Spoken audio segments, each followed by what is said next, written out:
Bonjour et bienvenue dans cette chronique sur l'Ayurveda.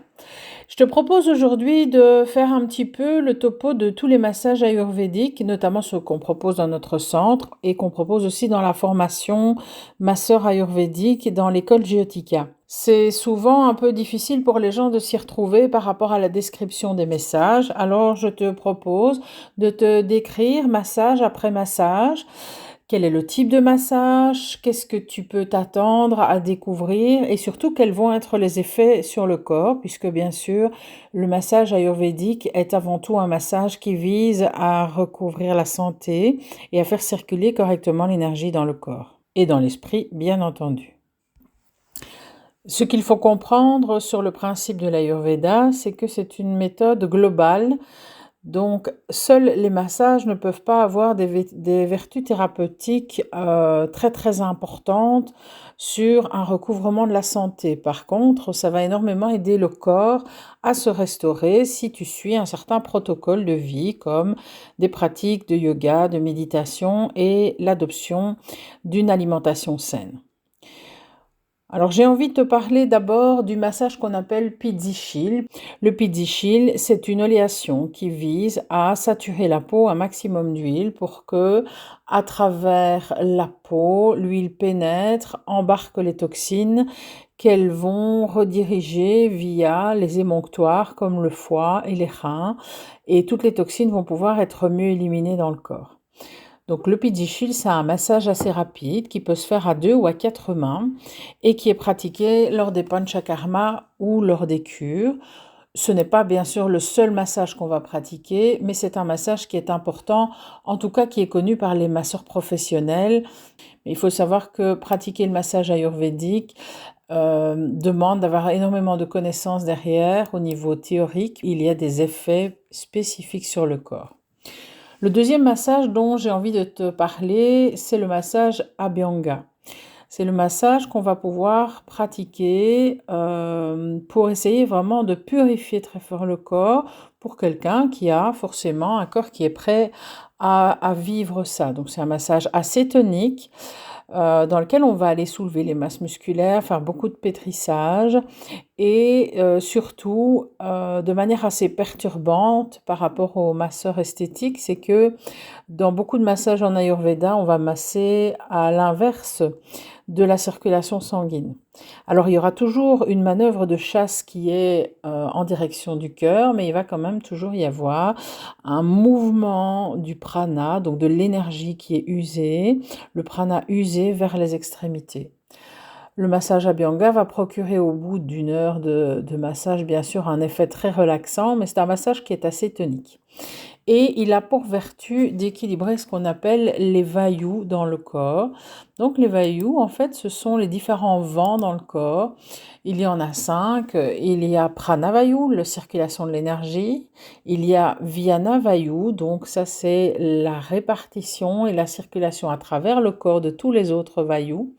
Il y a Samana, la digestion. Apana, l'élimination, et il y a Udana, l'énergie qui nous permet, le vent qui nous permet d'élever nos qualités méditatives. Souvent, à cause de notre mode de vie, eh bien, on a une mauvaise localisation, notamment très très fréquemment au niveau de Samana et Apana Vayu, au niveau de la digestion et de l'élimination, il y a des déséquilibres. Et le massage Abhyanga permet de rétablir cela. Donc c'est un massage qui est très très commun, très connu et qui est souvent différent d'une école à l'autre. Donc ne t'étonne pas de voir des massages différents. Une chose qui est importante à comprendre, c'est que beaucoup de massages dits Abhyanga ne sont pas vraiment des massages Abhyanga, mais sont des massages relaxants qui ont été adaptés. Mais comme les salutations au soleil en yoga, il faut quand même savoir qu'il y a de nombreux massages qui peuvent être efficaces, mais qu'il faut forcément les exécuter en connaissance de cause. Tu as un autre massage qui est proposé en Ayurveda et qui s'appelle l'Udvartan ou le Snigdha Udvartan ou le Garshan.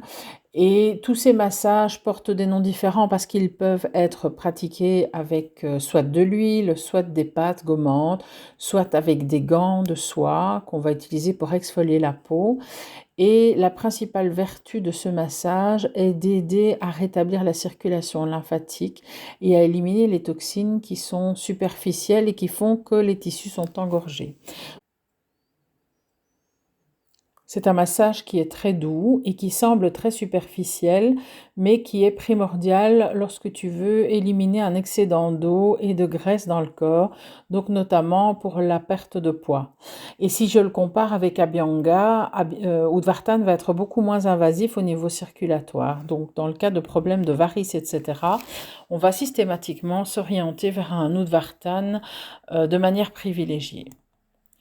Alors, on a aussi des massages un peu plus restreints, notamment les massages des pieds. Alors, il y a celui qui s'appelle le massage Padabhyanga, qui est la version ayurvédique de la réflexologie plantaire et qui va correspondre à la réflexologie plantaire des systèmes glandulaires dans le corps et qui correspondent notamment à ce qu'on appelle en yoga les chakras. C'est un massage qui va essayer de ramener un maximum l'équilibre et l'homéostasie du corps et dans lequel on va beaucoup travailler sur la circulation de l'énergie à travers tout le corps, à savoir que la zone des pieds est une zone réflexe privilégiée pour ça. Il y a aussi le massage des pieds au bol kansu qui s'effectue avec du ghee et qui lui va avoir un effet purifiant sur particulièrement le dosha pitta quand tu as un excès de feu et d'acidité dans le corps. Alors, généralement, ce massage n'est pas pratiqué seul, bien que tu puisses le demander juste par plaisir de recevoir un massage des pieds au Bolkansu, mais en général, il va toujours être pratiqué avec un autre massage, comme le Padabhyanga ou dans le cadre d'un Abhyanga, dans lequel on estime qu'il y a trop de dosha pitta, donc trop de feu dans le corps. Alors, on propose de faire un massage au Bolkansu en supplément. Je t'ai parlé de Padabhyanga, donc le massage réflexe des chakras et du bol kansu. Je voudrais aussi te parler de la réflexologie plantaire, puisque après quelques années d'études dans la médecine chinoise via la kinésiologie, je me suis orientée dans l'Ayurveda pendant plusieurs années. J'ai eu un peu de mal à faire les liens. Puis tout d'un coup, je pense qu'avec l'assimilation de cette matière qui était très très complexe, les choses se sont éclairées et il y a énormément de liens entre médecine chinoise et Ayurveda puisque la médecine chinoise dérive de l'Ayurveda. Dans le cadre de la formation qu'on propose dans notre formation masseur ayurvédique, on propose maintenant la formation en réflexologie plantaire pour vraiment aller pouvoir travailler précisément à libérer un organe et en plus parce que, par exemple, pour des symptômes comme les maux de tête, les problèmes de cervicales, etc., la réflexologie plantaire est particulièrement efficace. Donc, plus on travaille loin de la douleur au niveau du corps et plus facilement ça va se libérer. Parce que tu as déjà probablement pu constater, si tu as tendance à avoir des maux de tête, que quand tu viens masser localement là où tu as mal, ça aggrave le mal de tête. Donc, l'avantage de la réflexologie, aussi par exemple sur la remise en route des organes au niveau gynéco après une grossesse, etc. On peut vraiment avoir facilement, avec parfois même un seul massage, un impact sur l'homéostasie du corps. Donc on relance un peu la circulation de l'énergie. En tout cas, avec les années de pratique, moi c'est ce que j'ai souvent eu comme retour de mes clients. Donc on propose cette formation aussi. Voilà. Alors, il y a encore un autre massage qui est un peu moins connu et qui s'appelle le mandala du ventre, qui est particulièrement un massage profond au niveau du ventre.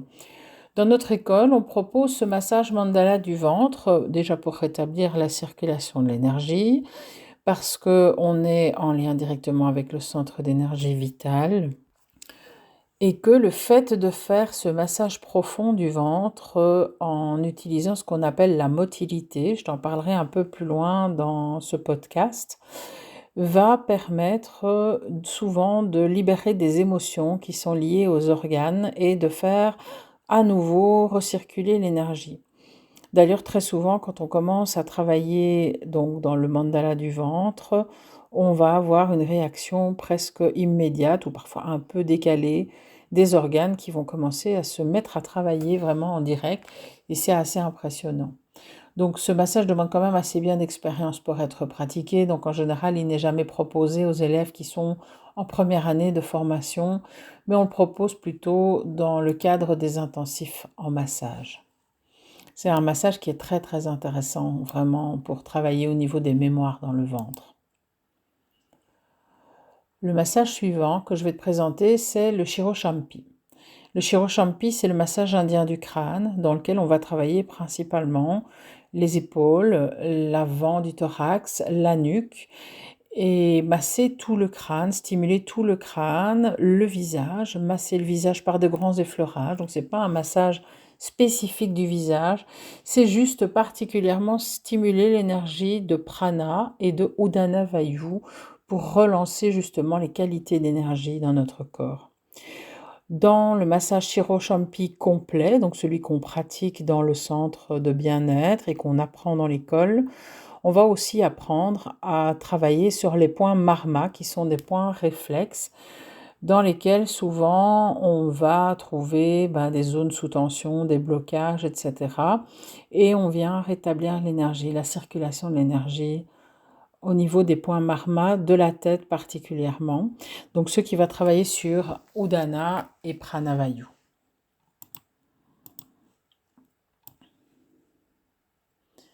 Le massage suivant, donc c'est la suite entre guillemets, donc c'est le massage un cran plus haut du massage indien du crâne. D'ailleurs, le Shirodhara, peut être réalisé soit juste après un massage des mains, des pieds et du crâne, ou alors va être pratiqué après un massage anti-stress assez rapide. Donc le massage anti-stress, c'est un massage à 2 ou 4 mains qui va durer donc entre 20 et 40 minutes maximum, dans lequel on fait de grands effleurages rapides et superficiels pour court-circuiter le système nerveux. Dans le même cadre que le Shiroshampi, le massage indien du crâne, le Shirodhara, qui est après avoir fait le massage du corps ou pieds, mains, tête, une oléation qu'on va faire couler, donc un filet d'huile qu'on va faire couler sur le front et qui va avoir pour vertu de venir vraiment nourrir les tissus en profondeur et apaiser le mental. En plus du Shirodhara, nous, on pratique le Karna Purana, donc c'est la purification, le nettoyage des oreilles par ajout d'huile dans les conduits auditifs. Donc ça nécessite bien sûr de ne pas avoir de problème d'oreille, mais ça va nettoyer les oreilles, ça va nourrir les tissus en profondeur, donc comme les massages du corps, mais cette fois vraiment localement au niveau de la tête. On occulte les oreilles, on occulte les yeux, donc il ne faut pas être claustrophobe pour faire ce massage, bien évidemment. Il faut savoir que nous, on prend vraiment le temps de prendre en charge les gens, donc ils sont habitués avec nous, et une fois qu'on est dans un climat de confiance et qu'on peut se laisser aller, eh bien le Shirodhara est un massage qui naturellement se présente. On a besoin souvent d'avoir au moins rencontré la personne une ou deux fois, ou alors de venir en confiance dans notre centre. C'est important. Le massage suivant qu'on propose dans le centre ou en formation, c'est le Podikidzi. Ça, c'est le massage au pochon. Alors, dans les pochons, il peut y avoir du riz, des épices, des poudres d'épices qui ont toutes des vertus anti-inflammatoires et apaisantes, ainsi qu'hydratantes sur l'organisme. Et en fonction de ce qu'on va choisir pour mettre dans les pochons, on va avoir bien des propriétés soit plutôt antidouleurs, anti-inflammatoires, apaisantes sur la sécheresse de la peau ou apaisantes sur l'acidité dans le corps. Et ce massage est une alternance entre effleurage avec les pochons et effleurage avec les mains, suivi directement après d'une sudation de la zone qui vient d'être traitée avec des serviettes chaudes. Donc c'est un massage qui est extrêmement relaxant, dans lequel on a vraiment la sensation qu'on s'enfonce dans la table, qui est très très réchauffant pour l'organisme, donc il est très agréable l'hiver, il est très agréable quand on est fatigué, qu'on a vite froid. Alors bien sûr, comme tous les massages, à ne pas pratiquer quand on est enrhumé, puisque les massages font circuler tout dans le corps, donc notamment activant la circulation lymphatique, ils vont forcément favoriser la dissémination des bactéries dans le corps. Donc il faut vraiment être sain, ne pas être enrhumé quand on vient faire les massages, quels qu'ils soient. Le Podikidzi, donc c'est vraiment un super relaxant qui est souvent demandé par les clientes et qui est très chauffant à la fois avec les pochons et très doux avec les mains. Et la fin du massage avec cette serviette chaude, ça emmène vraiment une détente profonde des tissus.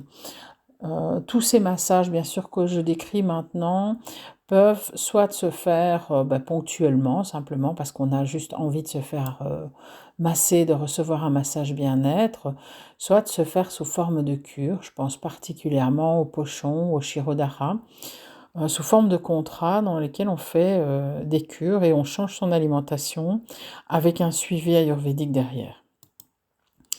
Alors, le massage suivant que je vais te présenter, c'est le massage Sadvik.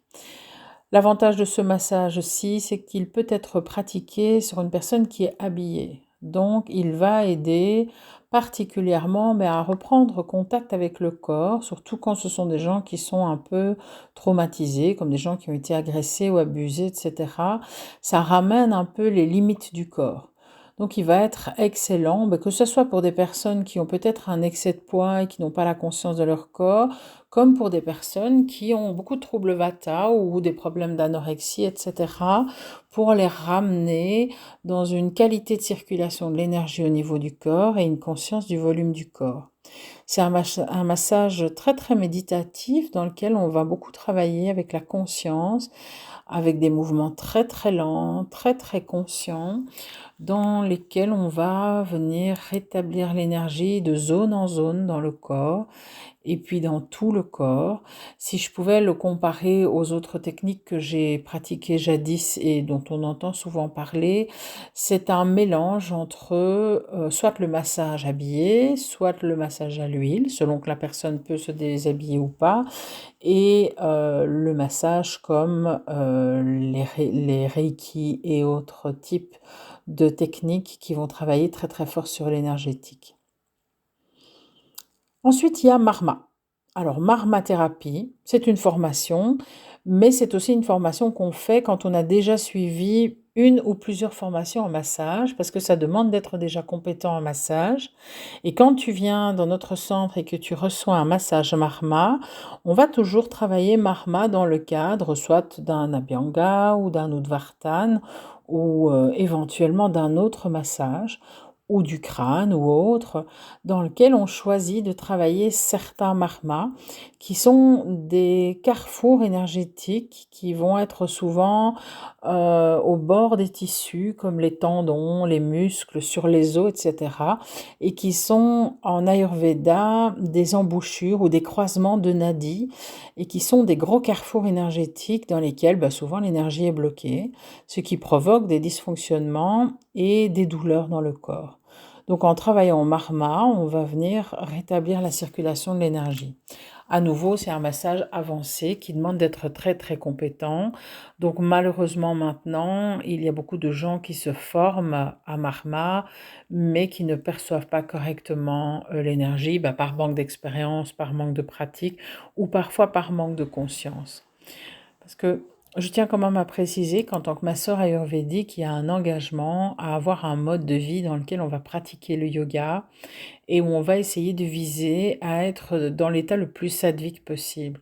Alors c'est pas évident parce qu'on vit des vies à l'européenne, mais être masseur n'est pas anodin et particulièrement en massage ayurvédique parce que on touche vraiment à l'énergie des gens et à l'éveil de la conscience. Donc c'est quelque chose que je pense important de souligner et que les masseurs professionnels qui écoutent peut-être ce podcast à l'instant euh, verront comme une évidence, je pense tout comme moi.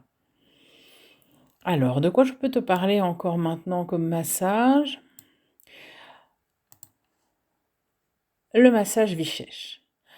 Alors, le massage Vishesh, c'est le massage pratiqué sur les massés habitués qui ont une hygiène de vie qui est déjà proche d'une alimentation très saine, qui vont pratiquer le yoga bien souvent, ou en tout cas qui sont en très très bonne santé et qui ont une bonne résistance et surtout aucun problème circulatoire. Parce que le massage Vishesh, c'est le massage Abhyanga en puissance X, c'est-à-dire qu'il va provoquer une détoxination massive du corps, donc toutes les toxines qui sont accumulées dans les cellules vont revenir dans les 24 heures vers la circulation sanguine, vers le système de digestion et d'élimination pour être justement traitées et éliminées. Donc si on fait ce genre de massage, et même parfois l'abhyanga peut avoir cet effet, si on fait ce genre de massage sur un corps qui est engorgé, ce qui va se passer, c'est qu'il va y avoir une énorme montée de douleur après le massage et le corps est courbaturé le lendemain, comme si on avait vraiment l'acide lactique qui est coincé partout après une grosse séance de sport. Et donc, il y a cette nécessité derrière d'aller détoxiner, de prendre des tisanes. Donc, ce massage se fait en cure ou sous contrat thérapeutique. Donc, c'est vraiment important, j'insiste là-dessus, parce que même l'abhyanga, par exemple, peut être un massage qui provoque des maux de tête, parce que le foie, parfois, est fragile ou en mauvais état et qu'on dégorge, qu'on détoxine le corps et que toutes ces toxines, elles doivent être gérées par le foie. Alors, si le foie est déjà épuisé quand on commence, il vaut mieux se préparer. Et comment se préparer? Ça va être en buvant des tisanes, en adoptant une hygiène de vie et en commençant par des massages qui sont plus doux, comme l'Udvartan, et qui vont provoquer un nettoyage progressif des toxines. Le suivant, alors c'est pas un massage vraiment en lui-même, mais c'est plutôt une technique, j'en ai parlé tantôt dans le mandala du ventre, qui va être ajoutée dans le cadre d'un massage. C'est tout ce qui est travail de la motilité et des fascias. Donc ce sont les mouvements subtils dans le corps, les mouvements subtils des organes, les mouvements subtils des tissus, dans lesquels il y a des mémoires, que ce soit des mémoires émotionnelles ou des mémoires traumatiques physiques, comme des césariennes, des interventions, accidents, etc. Et quand on a un problème au niveau, par exemple, des fascias ou un problème de motilité, souvent, c'est qu'on a des organes ou des tissus qui sont figés, qui sont très très raides et qui vont dysfonctionner et provoquer un tas de déséquilibres dans le corps. Donc le travail de la motilité, si on considère un massage d'une heure, ça va prendre environ un quart d'heure et on va travailler une chose de manière spécifique au niveau du corps sur une énergie qu'on veut rétablir. Donc c'est pas un massage qui se pratique forcément seul, bien que nous ayons des clients qui viennent se faire masser et qui entre eux reprennent parfois des séances de motilité par rapport à une douleur à l'épaule ou une paresse intestinale, etc. Ce que je peux te décrire après ça, c'est pranathérapie. Donc pranathérapie, c'est apprendre à percevoir la circulation de l'énergie dans le corps et puis commencer à la rétablir. Avec l'expérience, donc ça demande des années de pratique, ça demande beaucoup d'expérience, ça demande une accumulation de massages, ça demande une conscience, un état de centrage, un état de santé. Donc pour pouvoir travailler, que ce soit motilité et fascia ou pranathérapie. Donc voilà, j'espère que tu t'y retrouves un peu plus dans les principaux massages qu'il existe, qui représentent à peu près tous les massages, moi j'en ai oublié un, qui représente à peu près tous les massages qu'on propose en Ayurveda et leurs vertus. Donc chaque massage a une vertu particulière. On va rechercher un effet dans le corps et aussi dans l'esprit avec chaque massage. Et parfois, on a envie d'un massage assez tonique alors qu'on a peut-être besoin de quelque chose de très doux. Donc nous, en tant que thérapeute, on essaye, sans forcer, mais de conseiller les gens. Par exemple, dans le cadre du massage Vishesh, ça m'est déjà arrivé plusieurs fois de refuser catégoriquement parce que on sent très bien que la personne ne va pas bien le vivre après. Alors, venir vivre un massage, souvent, a une connotation bien-être. Quand on reçoit un massage thérapeutique, il faut parfois pouvoir s'attendre à une réaction du corps derrière. Je peux encore te parler des bastis, donc les bastis qui vont être des oléations locales dans une zone, par exemple dans le bas du dos au niveau des genoux. Dans certains soins ayurvédiques en Inde, ils le pratiquent même au niveau des yeux. Et ce sont des soins dans lesquels on va venir amener une quantité massive d'huile chaude pour forcer justement la pénétration de cette huile de sésame au-delà de la barrière de Reine dans la peau pour pouvoir emmener un maximum de toxines à être éliminées. Donc on fait ça au niveau des genoux, du dos, parfois sur une main, etc. C'est une forme de trempage traditionnel dans laquelle on va venir purifier une zone en particulier. Alors maintenant, il reste encore un soin dont je n'ai pas parlé qui est Upakaramurti. Donc Upakaramurti, c'est le traitement du visage, c'est le soin du visage. Alors il va y avoir tout un aspect esthétique puisque dans ma formation initiale il y a plus de 30 ans, j'étais dans ce domaine-là, mais il faut savoir qu'il y a des traitements spécifiques ayurvédiques dans les soins drainants du visage, dans lesquels, de nouveau, comme avec le Shiroshampi, on va travailler sur Pranavayu et sur Udanavayu. Et on va aussi aller travailler toutes les zones réflexes du visage et du crâne pour essayer de relancer la circulation au niveau des organes et au niveau des tissus de tout le corps.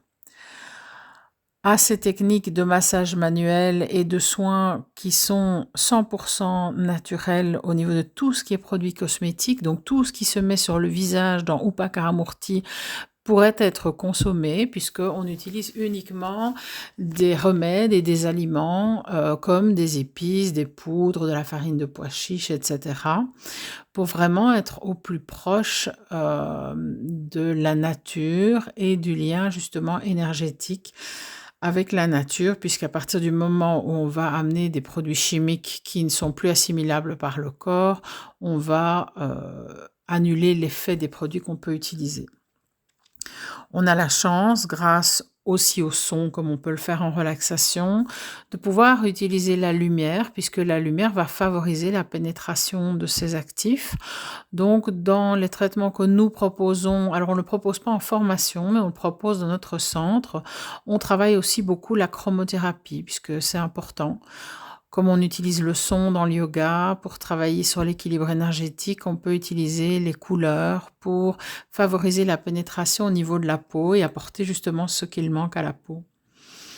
On peut aussi travailler avec certaines fréquences vibratoires comme les radiofréquences. Donc avec le son en méditation, on va utiliser certaines fréquences particulières pour amener une harmonisation au niveau des organes. Avec la radiofréquence, on peut amener les produits à pénétrer à une certaine profondeur dans la peau. Donc, par mes connaissances esthétiques et paramédicales, j'ai eu envie à un moment donné d'amener ça comme complément aux soins qui restent naturels, puisqu'on utilise principalement de la lumière, des fréquences vibratoires, mais ça a un effet qui est très très stimulant sur l'organisme et qui favorise la régénération cellulaire. On a aussi l'utilisation de la chaleur, du froid, donc de la stimulation des fibres de collagène et d'élastine par les chocs thermiques. Donc on peut alterner à la fois l'utilisation des pierres froides ou l'utilisation de liquides froids qu'on a dans des espèces de petites cloches. On peut aussi travailler avec des ventouses, donc pour aspirer et activer la circulation sanguine localement dans certaines zones du corps. Eh bien voilà, je crois que j'ai un peu fait le tour. Je pense que tu as peut-être l'occasion d'en savoir beaucoup plus long sur l'Ayurveda, les massages ayurvédiques et les spécificités que nous avons pu ajouter dans notre centre et que nous proposons en soins individuels à nos clients. Tu as la possibilité, si tu en as envie, de suivre une formation de 1 an, 2 ans ou plus, vraiment pour te spécialiser. On propose un programme, donc tout un cursus complet avec également les cours d'anatomie et de physiologie qui sont dispensés par une kinésithérapeute spécialisée et qui est professeure de yoga et qui a pas mal de notions en naturopathie et en ayurveda aussi. Donc si tu as envie de te renseigner, tu trouveras tous les liens en commentaire de ce podcast, qu'il soit podcast audio ou vidéo. Donc tu peux facilement aller cliquer pour trouver notre site avec toutes les formations que nous proposons ou accéder à notre site pour les soins individuels pour prendre rendez-vous. Voilà, je te souhaite une belle fin de journée. Je te dis à bientôt.